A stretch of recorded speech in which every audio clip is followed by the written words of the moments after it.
this DCS debrief, we are going to discuss the difference between flying on your own versus the skills you need to fly in a squadron and work as a team. We will be discussing squadron skills in the context of close air support, also known as CAS.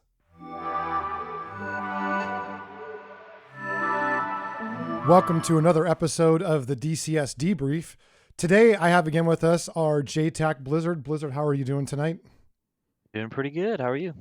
I'm fantastic. I think, we're going to talk about a subject that you and I are both passionate about, CAS, and why we like it. But before we dig into that too deep, I want to introduce a new guest, Irish Luck. How are you, Irish? Glad to be here. Irish is a pilot, and I fly with him in DCS, and we're going to go through the reasons we like CAS. I think we're going to talk about some of the skills that are required, how it makes you a better pilot, and, I think some of the lessons learned and how you address them. So for me, I'll start off with, CAS to me was always explained as like this gold standard of super technical, high skilled things that only amazing pilots did. That was the perception I had. So I've always been drawn to challenge myself. I've always been drawn to want to do things at a high level. And I like to learn the individual skills, break them down, and try to advance through it. And, working with Blizzard the last several months, I felt that was something that was accomplished, and I feel good about it. There's some more stories. We'll talk about that in some upcoming videos. But the real reason I like CAS is teamwork.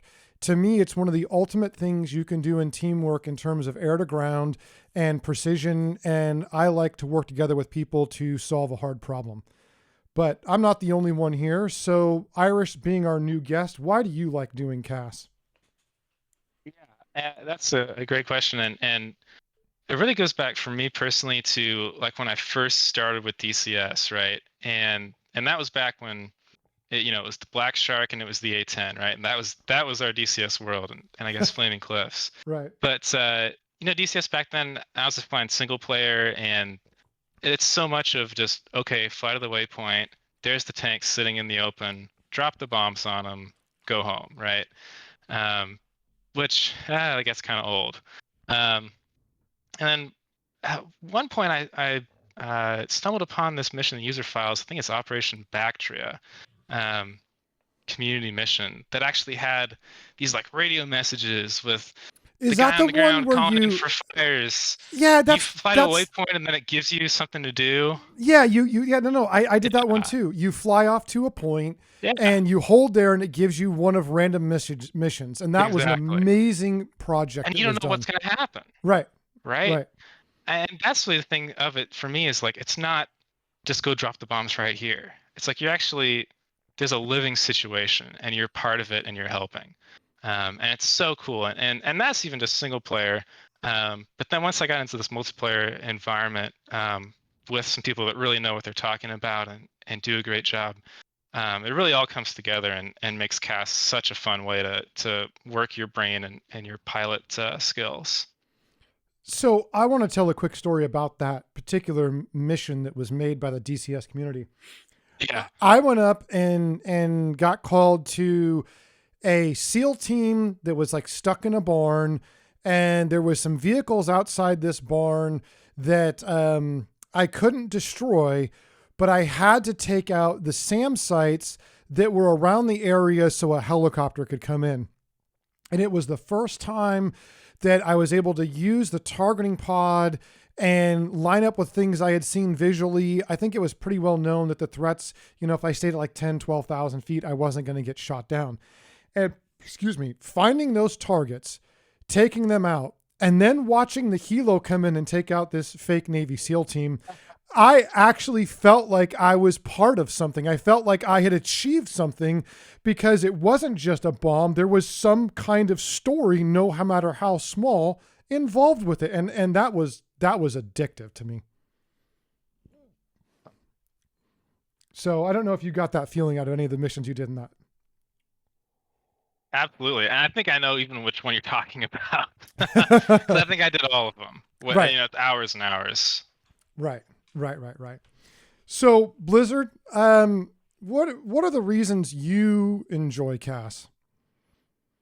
Man, I really think it, as much as I love the teamwork and like DCS in itself, it's really I think it comes down to the challenge and the workout. I know every time I finish a sortie with you guys, some of the more complex ones we finish it, and by the time we're done with it, I'm like, man, I'm ready to take a nap because the mental challenge that you go through it and jumping all through all the obstacles and then coming out the other end successfully, it's a really good rush, and I just really enjoy it. I have a lot of fun with it. So being a pilot that's been on the other end, and as I would consider it, you slamming it to us, giving us a challenge that we have to meet, as a squadron, as individual pilots, as a flight. I'm glad to hear that you're worn out because we've done some of those missions, and I'm like, I go, talk to my wife afterwards, and I'm like, honey, I'm just done. I got nothing left. There's nothing left. Sweating, man. Yeah. No. That's really interesting to hear from that perspective as well. That's really cool. Well, and sometimes I think I get exhausted, but then I think some people who do this in the pit at the same time. So you're flying the jet and you're controlling, Like as a FAC A. right. Oh, yeah. I don't. Hey, I'm just on the ground with a Autopilot, map, man. Yeah, autopilot, right? Yeah. So, I think any pilot, any sim pilot should do CAS. And I know there's some studying and there's a learning curve. And there's a great video by a guy named Chicken that I'll link into this video that Blizzard had us watch before we did our first CAS missions. And I would say that that's an excellent video to prepare yourself. But I think that there are a lot of skills that you learn, a lot of skills that you refine that apply to a lot of other areas. And I think one of the first ones I want to talk about is being able to fly with your instruments and have, I don't know if it's the right word, but airspace awareness, the awareness of where you're supposed to be in what's called the keyhole and, how you're supposed to do your attack runs. So, Irish, what do you think about the instrument skills that are required to do CAS? Yeah, absolutely. And keeping a scan up and building situational awareness, that's the keys, right? So it really is a linear progression, I'd say, for any pilot. From my perspective, for a time I was a flight instructor on the civilian world in real life, and you'd start with these guys, they'd seen an airplane, wanted to take flight lessons, right? And their entire brain was flying straight and level in a Cessna 172, right? I mean, that's where they're at. And so we do stuff like drop a pencil in the cockpit and say, hey, can you grab that pencil? They grab the pencil and we're in like a 30-degree bank instantly, right? So that progression from being able to just fly the airplane to being able to fly the airplane and talk on the radios and know where you are and how you're going to get there, it is exactly the same progression that it takes for a sim pilot to be able to fly his digital fighter jet and also run CAS. Because exactly like you said, you have to know what the airplane's doing, where you are, where the threats are, and where the JTAC wants you. And it's really hard, especially with these fancy targeting pods, right? Those are like just little iPads that the kid wants to watch, right? Your whole focus goes, oh wow, I can look down on this iPad, and you lose the world, like soda straws, exactly. And it's so hard to break that tunnel vision on a sensor like that.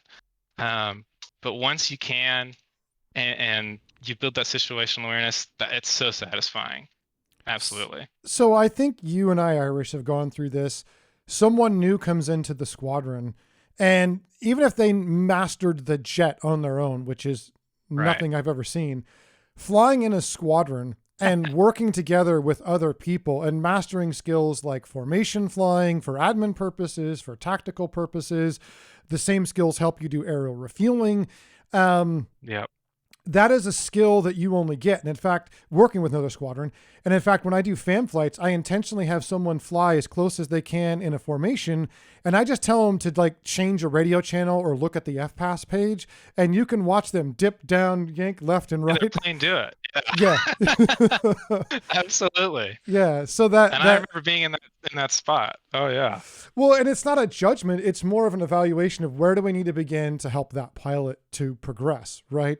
And Yeah. I know for me, I was there too. It was a struggle. Like, this is everything I can do. How am I ever going to learn these other skills, right? And so it's a progression of skills. And I think formation flying helps because you get some awareness of where other jets are and your position to them and understanding that a little bit. I think flying on instruments helps because it's real easy to look outside and realize in, daytime clear conditions, whether you're going up or down, right? You can see that. And at night, you have to use your instruments. And doing CAS, the quicker you can scan your instruments to verify you're at your blocked out altitude, the quicker you can verify using your HUD's information for your distance to the echo point. So you may be set off, south 8 miles to make sure that you're south of the point you're supposed to be 8 miles. The faster you can get back to, the 3 basics, which is right, aviate, navigate, communicate, and then throwing in all of these CAS tasks, your targeting pod, your radios, getting the information from the JTAC. So to me, you build those skills one at a time, and then you end up a much better pilot. And I'm guessing, Blizzard, I know you've worked with a lot of people in groups. What has the skill range been that you've seen with different groups and pilots? Well, it varies from group to group, and it can depend on the community and the culture of the group. But like just going from zero to hero from you guys, I know when we first started, you guys had nothing, like no idea what CAS really was, and then quickly jumping into the fire, you guys blew it out of the water. Honestly, between the chicken video and our second or third CAS mission, you guys really exceeded the expectations. I know from another group that I learned when I was teaching them is it's almost easier to throw you guys like right into a mission than it is to slowly teach the steps and do boring reps and pass you guys monotonous 9 lines, because that gets really boring really quickly. I actually That's what I don't get learned bored when of that. Yeah, that's fair. A 9 Not line's a 9 everybody's line. a monster. Yeah. Some Yeah. people just want to watch the world burn. Well, Yeah. Callie, I want to say I'm so glad you said aviate, navigate, communicate, right? Because that's such a mantra in any kind of aviation, at least that I'm aware of. And you can't move on to one without the other, right? Like if you can't fly the airplane, you can't fly it somewhere, and you certainly can't tell somebody what you're doing. But at the same time, CAS takes all of those things at the same time, right? And to the next level. Because if you're distracted talking through these 9-line procedures and whatever, and you lose track of where your airplane is, right? Well, it doesn't really matter how well you read the 9-line. Yeah, and I think the reason that we did so well was all of the guys studied that video. We all talked about it, whatever. But all of us had flown in a squadron for at least I'm probably the most junior squadron guy here, but everybody else has done it for at least a few years. So all of those basic skills, Building blocks. Right, yeah, right. And that's the building block model of learning. You have to have the base. Right. And we could fly in a squadron. We could fly in formation. We could use our instruments. We'd done enough case 3 practices that, all of the instrument skills were there. The marshalling in a pattern has a relation to case 3. So a lot of things begin to build on each other. But without those skills, just like you said, Irish, we wouldn't get there. I mean, do you think from the first day you joined a squadron, you'd have been ready to do CAS? Man, I remember my very first flight of the squadron, and that would have gone poorly. Oh yeah. Yeah. What were some of the mistakes you made? Let's see. I remember flying out to the range, and I somehow had the wrong waypoint selected for the target or something, and so I was following in the guy from the squadron that was checking me out, right? And I just kind of turned in with him and just tried to figure it out as I went, and man, it was bad. He was like, "What are you doing? Like, where are you going?" I was like, "I don't know." I was lost, and I had flown in real life for several years at that point. But it was so different, and I didn't make that mistake again.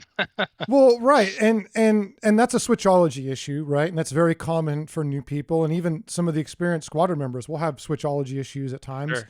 Well, and I would say the switchology happened because I was trying to fly the form, right? And that was something I hadn't done that, and I didn't have the division of attention between flying the form and setting up my airplane. And They it don't bit fly me. form in Quick. Civilian aircraft? You know, they do, but I haven't done it. It's pretty uncommon. Not usually in planes that big. Yeah. So that's to the quintessential heart of actually what I think this topic is about is if you fly the jet on your own. Well, let me back up. No matter what you enjoy in DCS or any flight sim, however you enjoy it, I'm not here to judge. I don't care. It's not my world. What you do for fun and how that's defined for you is you. And you know what? If you enjoy it, then continue doing what you're doing. But if you want to take on an additional challenge beyond just flying on your own and the switchology and dropping a bomb, the difference between doing that and flying in a squadron is such a night and day difference that I'll be honest, I did probably 10 fam flights with some new guys. And I probably started out way too hard because they said they could do this and they said they could do that. Aero refueling and flying in form. And I'm thinking, oh, well, maybe you've got this down. And I'm expecting them to do it like an experienced squadron mate, which is a total fail. And now I do a much simpler fam flight.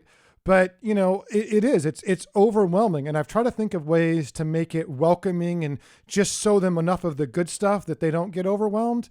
But it is the quintessential difference here is flying on your own versus flying with a squadron and those skills. And in this case, doing one of the hardest tasks possible. But to me, that's the reward. The reward of all the skills and all the time and all the effort is to hear somebody like Blizzard tell me that you guys did it well enough. That you guys are doing things that are important. I don't know. What do you think about that, Irish? I'm right there with you. And you say, flying in single player alone, right? Like the AI wingman is so not in the same league as anything you find online, right? In an organized fashion. I was blown away by that first flight I did with an actual group. I mean, there's probably 5 jets up there, and we're all flying formation and having communications, and by the end of the flight, my hands were shaking from the adrenaline, right? And it Yep. all got better from there. Yeah, I've had people when I did fan flights, they would tell me that this is the hardest thing I've ever done. I've never concentrated this hard for this long. Yeah, that was me for sure. Yeah, we were all there.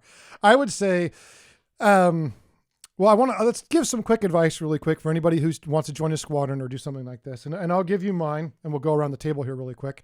And then let's show some examples of some things that went wrong and how we fixed it and how as a squadron we approached going through addressing that. But my advice would be, flying in formation is the same skill as aero refueling. So if you think that there's one skill and then another skill and that they're just all really hard, know that one builds on the other.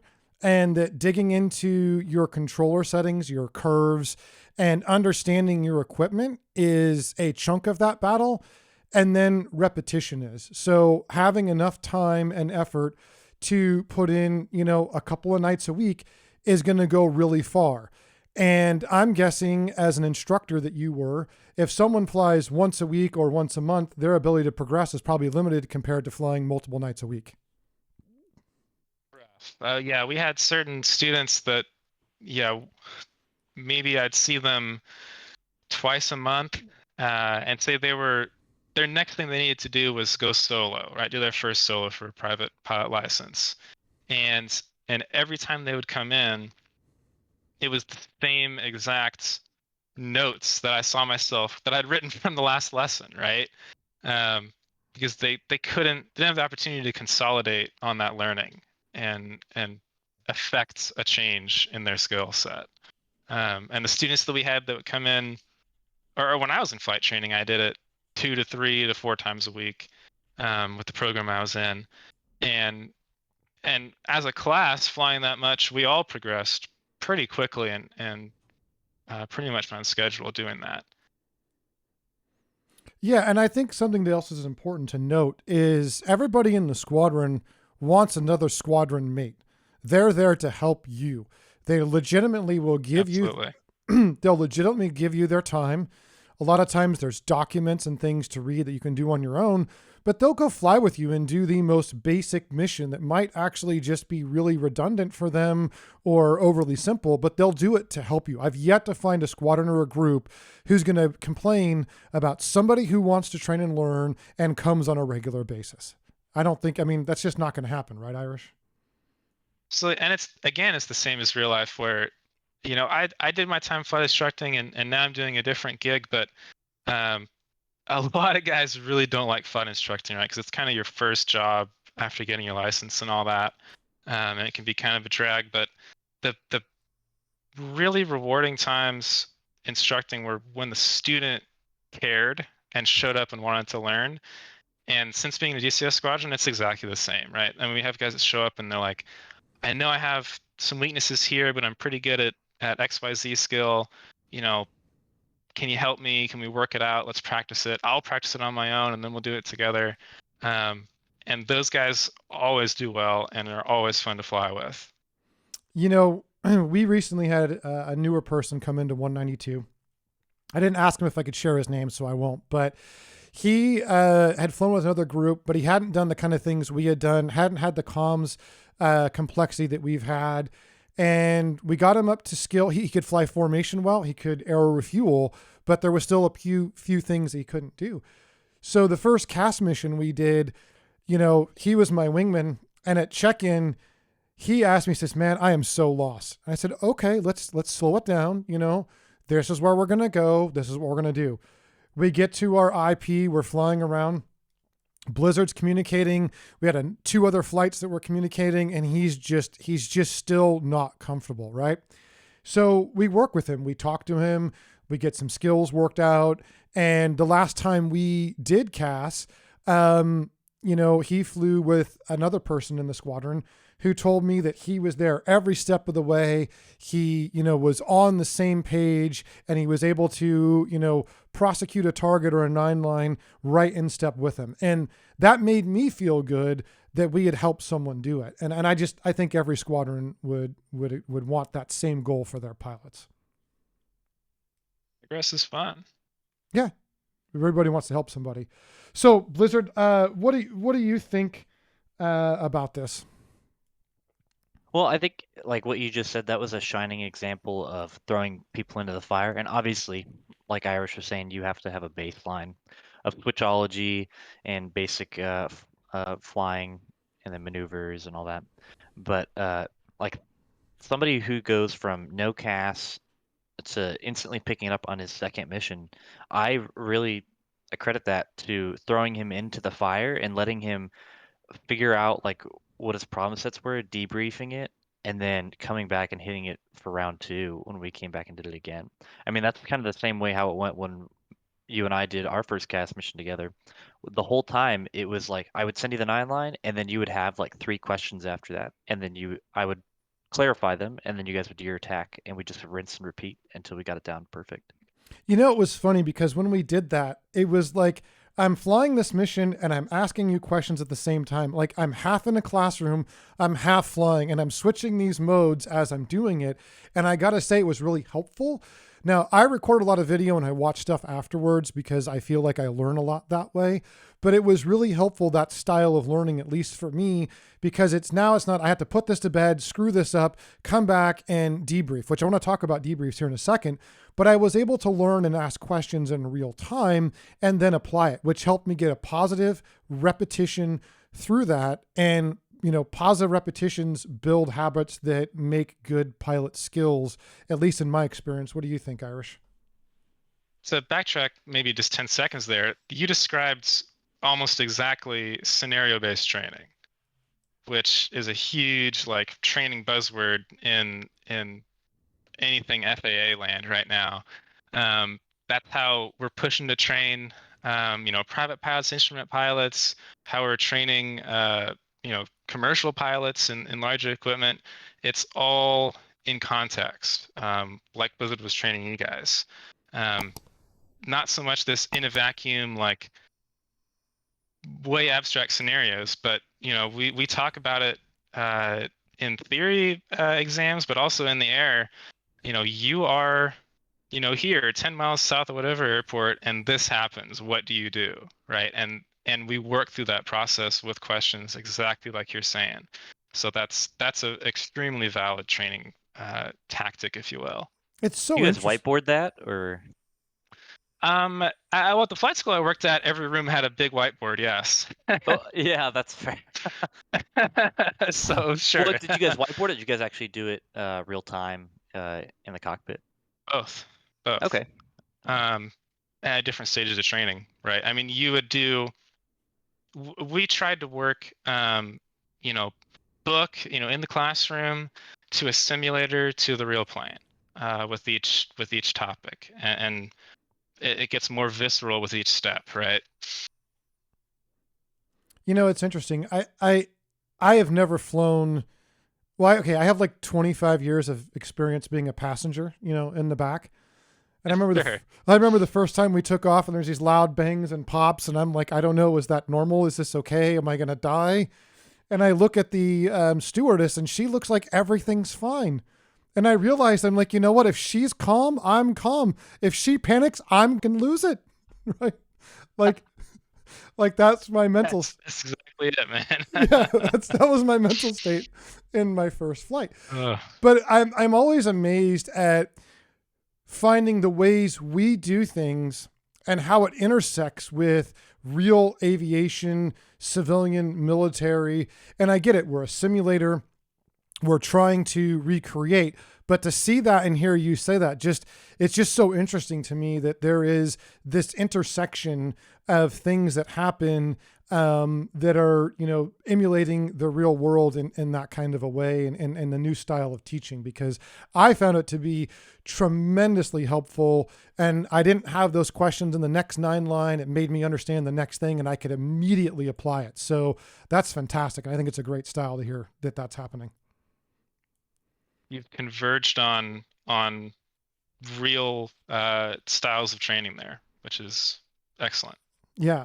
So getting into another topic we have mentioned in the last video, which if you didn't watch is a couple of JTACs schooling me a little bit on some of the things as we were learning, but routing and safety of flight is critical so that you don't have airspace issues. In the previous video, Blizzard, you mentioned about issues happening in Vietnam. And I think we have an example here, Irish, of a CAS mission we did. And I wasn't on this flight, but you're going to talk about some of the routing and safety that we did here, what we should have done. And then we'll probably go into the mission we actually did tonight to work on some of the base skills. But before we get into that, there's one last topic that I want to discuss before we get into that. And that is the debrief. If there's one piece of advice I have for anybody going into a squadron, that is open your mind for the fact that you probably didn't do it right, or if you did, great. But if you didn't, the debrief is where you learn these lessons. The debrief is where you show a little humility and you show the desire to want to learn from your mistakes and admit them. And I mean, I've seen and learned things in debriefs that's like, crap, I can't believe I did that. I'm not going to do it again. But Blizzard, what do you think about the importance of being an active participant and admitting your mistakes in a debrief? I mean, so you think all the doctrine that the military has written, it's all written in blood.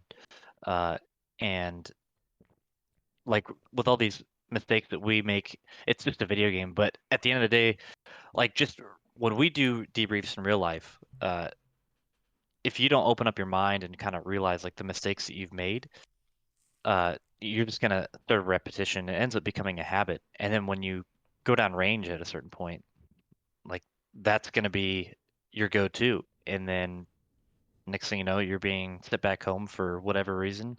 But if you would have just opened up your mind and, taken the information that they teach you and like apply it uh, from that debrief, you'll never be put in that spot. And so bringing it back to like just a DCS-ism or like being a DCS or a sim pilot, like you just want to be able to have fun and fly the jet.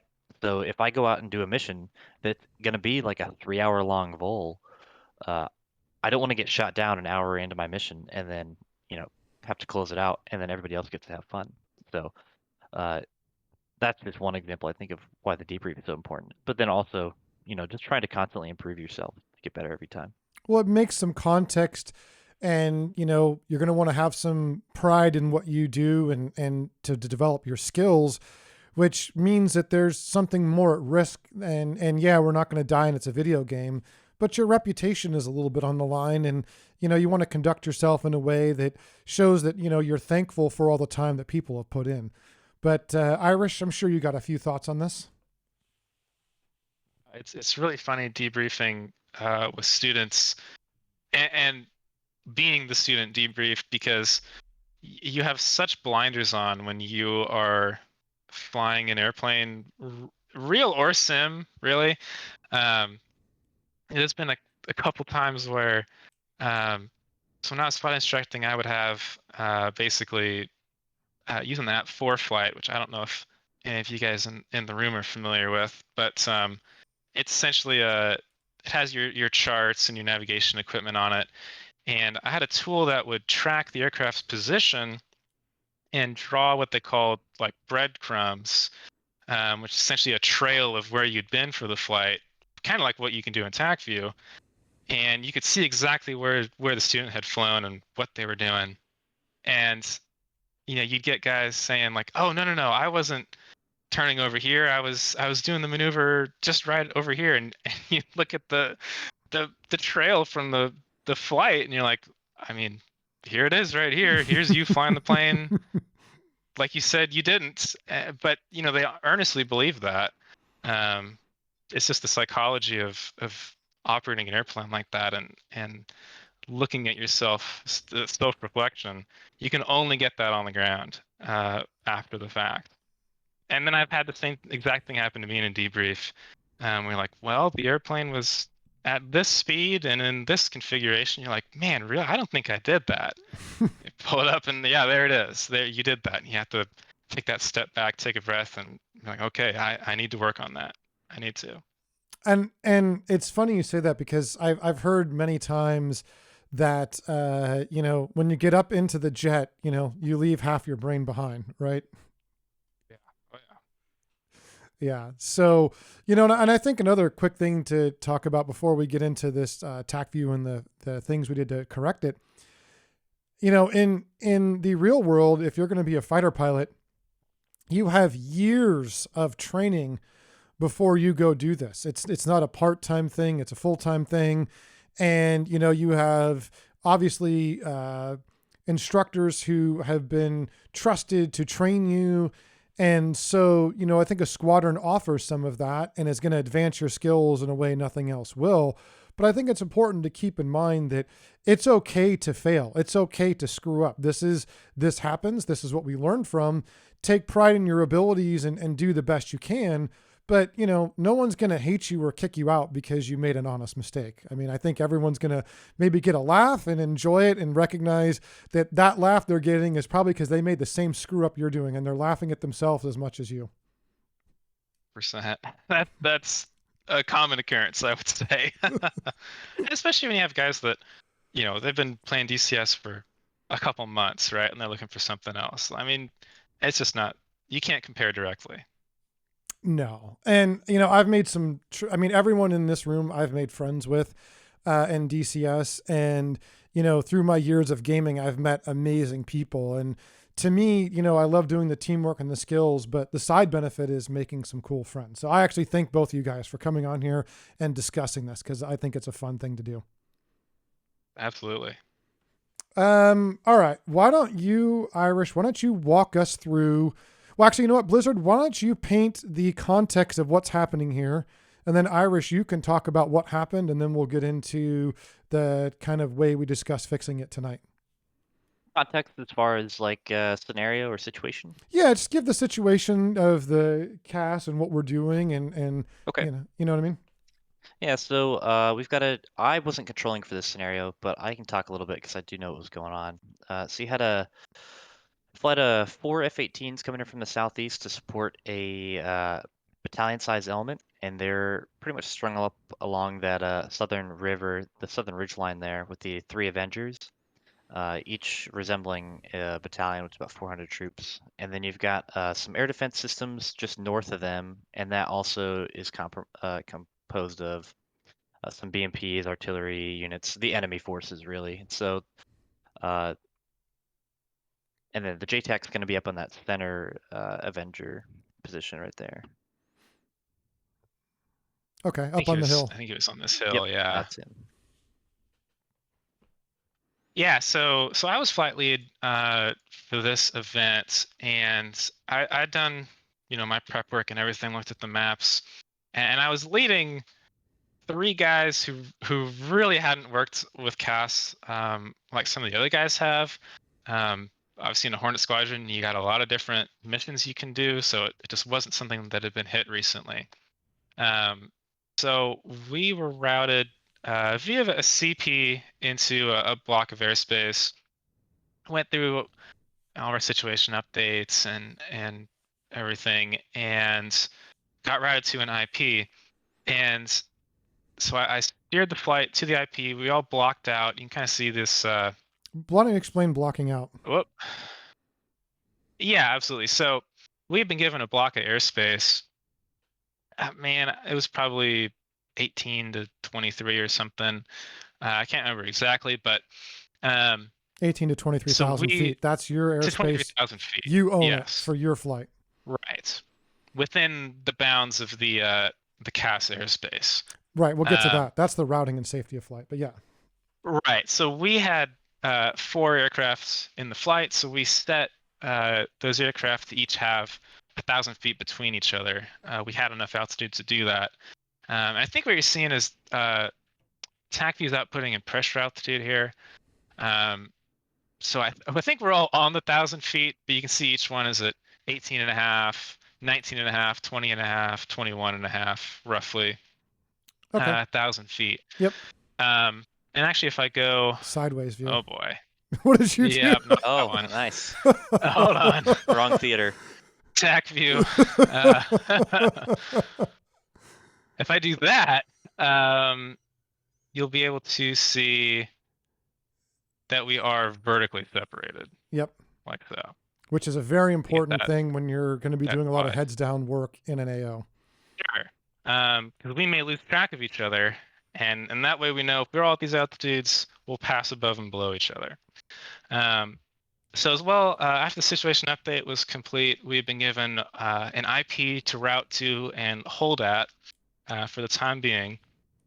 And that was a waypoint we had in the jet, so we set that waypoint, and I steered the flight towards it. And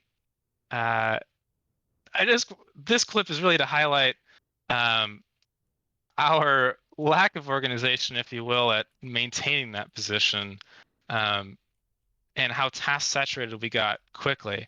I don't have a spot on here on the ground to denote the IP, but you'll see when we start turning that we had arrived at it. If you pause it really quick, facing the jets there's a cross.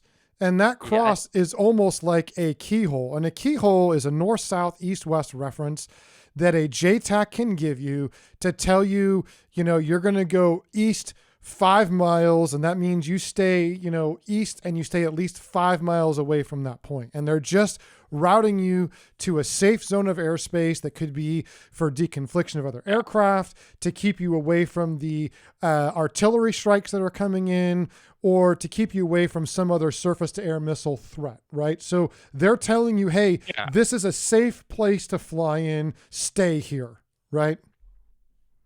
Yeah, and actually to that point, right as before I was showing that, these A-10s had been working in that same-ish area, And so we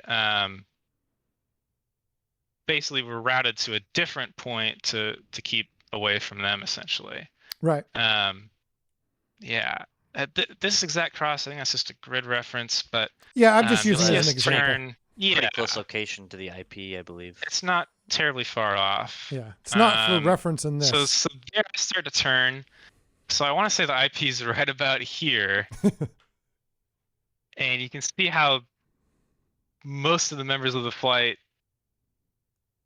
start to scatter a little bit. Going straight on, maybe. It was not organized not how the it should be. neatest work. Yeah, and part of this too is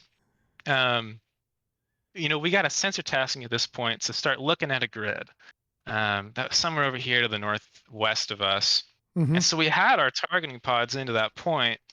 And we're trying to balance, like you're saying, aviate, navigate, communicate. We're trying to balance looking in that pod for these tiny little specks on the IR or something.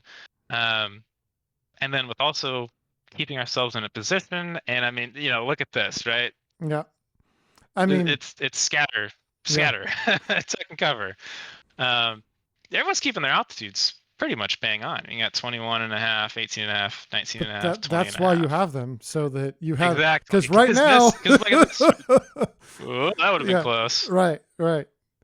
And there were some moments where we got slightly off of those, but I mean, it's just kind of a, get the Benny Hill music playing here. Right.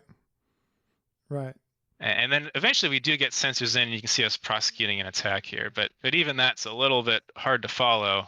Right. Just a little bit messy. Because they should be, for someone who doesn't know, you should be coming in either at a very specific you should be flying direction. a line. Right, or a cone in the line, right? You get 30 degrees of angle that you can fly in, or 60 degrees, or whatever it is, right? Sure. Yeah, you're not just randomly flying in any direction you want. Right. And it worked out in our various scenario because we were the only people in the box. But if you can imagine, if those 810s had still been working this western part and doing this number, and we were in the eastern part doing this number, we could have strayed closer, perhaps. Easily. I think you want me to switch to the other file at this point? Yeah, sure. I mean, I think the point here is you said some guys hadn't done CAS in a while. CAS is a skill that you have to practice and maintain. The F-18 is amazing at so many different roles, air to air and air to ground, that you're not going to keep up on it. These people aren't professionals. Some people maybe hadn't flown in a while. And so it's a difficult task. It's not to make fun of them. It's to say, hey, we recognized as a squadron X was the problem.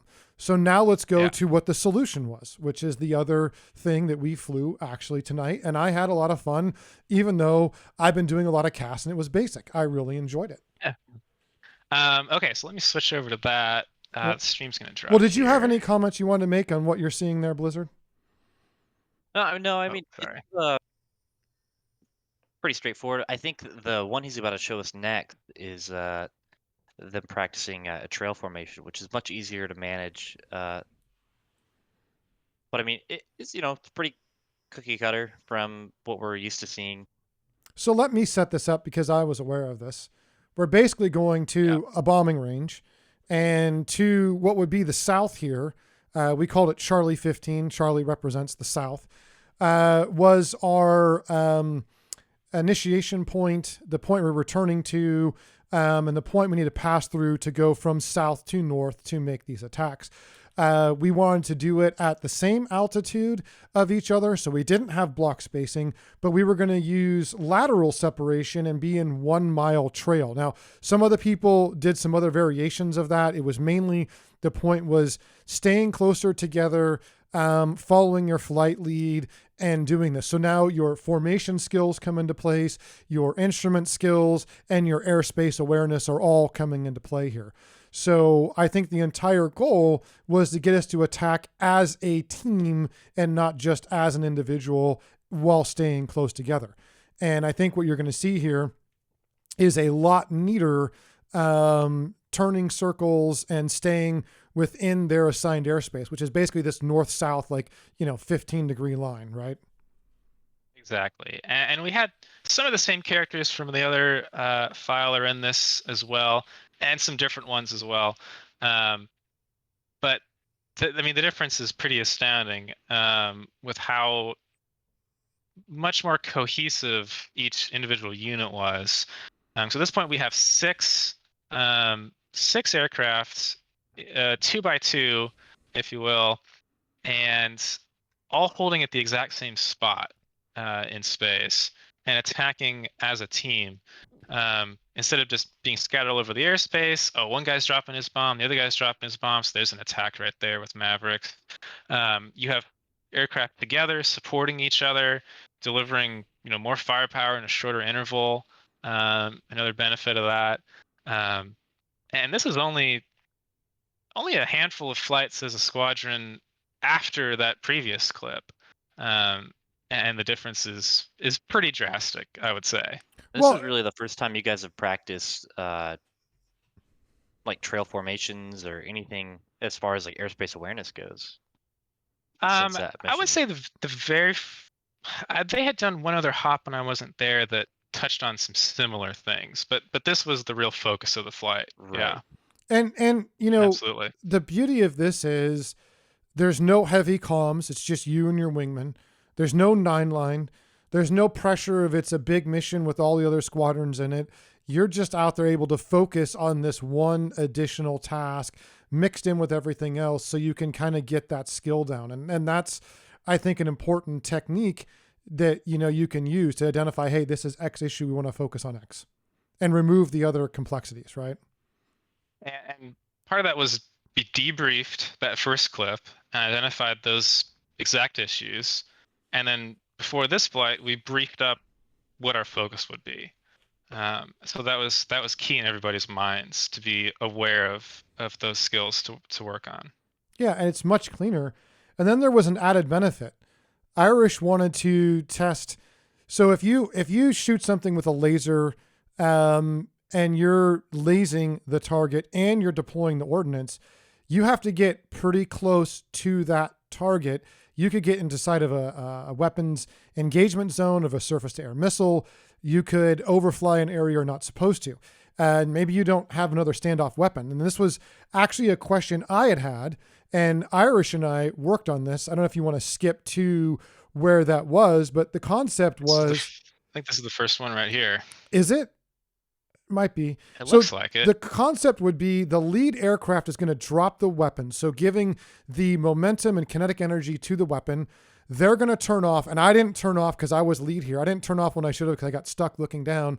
Then the second pilot is going to make a maneuver so that he can have his targeting pod on the left laze the target so that he doesn't have to overfly it. And so you're working as a team to use something to extend the range of that weapon being lased on without exposing the first aircraft to something that you don't want to. And I think the last one we did was a lot cleaner because I turned off earlier. Well, actually, no, I lased for you in the last one, right? So I think that would be That was the second one. That was a shooter third eyeball one. action. Yeah, shooter. Exactly. Yeah, that's shooter the eyeball. term. Yep. Yeah. So when we had this worked out, we had an offset. We were going to go offset left 45 degrees when he told me that it was 20 seconds to drop. When he told me he released the weapon, I turned back 90 degrees. So now I'm going 45 degrees to the right of where I initially started, like we're going now. And I laze it. This lets him, so he's telling me right now, it's 20 seconds. He's going to drop. I'm going to turn right. He's going to turn away from the target so he's not exposed. And now I'm lasing the target. The pod's on my left side. I'm not going over the target. We hit it. Now this is training, so I turn back in to rejoin the flight, but I could have just as easily turned back right and you go left and we just go back to the IP, right? So this was something I had heard of shooter eyeball. It's another way of coordinating and working the CAS problem or any ordnance deployment with a laser guided munition. I had a lot of fun doing it, even though this would be a little bit of a redundant flight for some of the skills I had recently practiced. Having that extra little wrinkle was awesome. So I thought that was great. I thank you for it, and I had fun with it. But again, it's just one more skill you can work on, right? And the thing too is if you can get these skills down when nobody's shooting at you, virtually at least, right? then hopefully they'll be in the back of your mind to actually apply when it's showtime. And that's the idea, and that's something we can take from civilian training as well.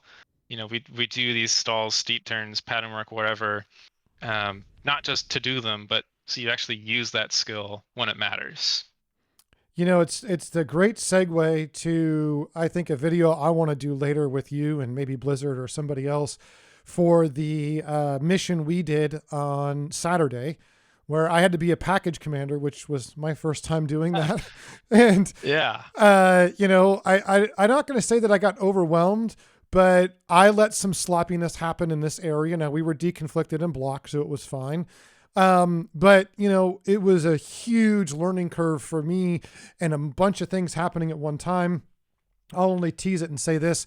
We were striking air to ground and we had some air to air things we had to work on, and, leading my 3 jets and then coordinating with 2 other jets in the same, strike mission was a lot of work and a lesson learned and a challenge I appreciate. So I think we'll get into that. I have some of this stuff in it, but it wasn't fully helmet fire, but I definitely was feeling like, my God, I was tired after that. I was very tired.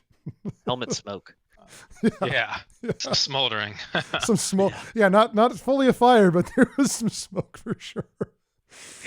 But I really appreciate taking the time to do this. I hope anyone watching this may find some reasons to look at joining a squadron. I think it will test you and push your bounds as a pilot, but it'll also be fun when you get the skills and you work together as a group. Blizzard, what would your final thoughts be on CAS, joining a squadron, and challenging yourself?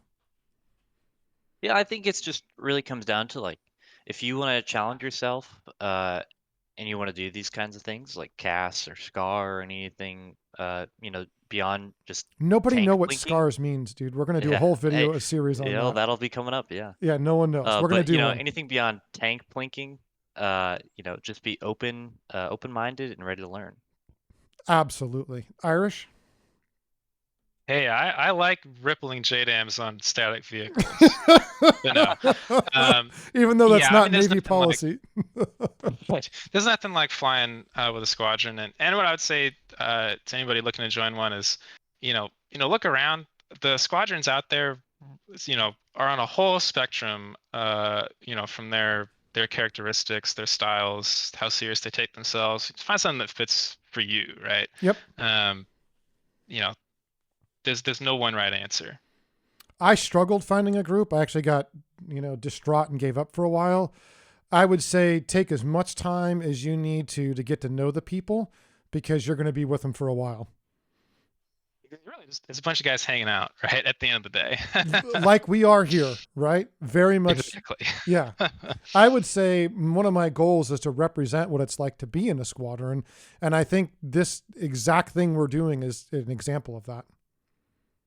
Absolutely. Any other parting words, Irish? Thanks for having me. Hope to reappear sometime soon. Yeah, no, I definitely want to go over that mission that we talked about where I was the package commander. Yeah. Again, I like to challenge myself. I like teamwork. I think CAS is one of the ultimate expressions of that in DCS for air to ground stuff. So I'm very thankful that Blizzard has come in and schooled us on those things. I'm thankful for guys like Irish who, I've flown with and learned from, and, I respect greatly. So I think that's going to do it for this episode. If you want to learn more about DCS and follow the DCS Debrief, then join along with us, and we're going to get into more of these topics. Thank you, guys.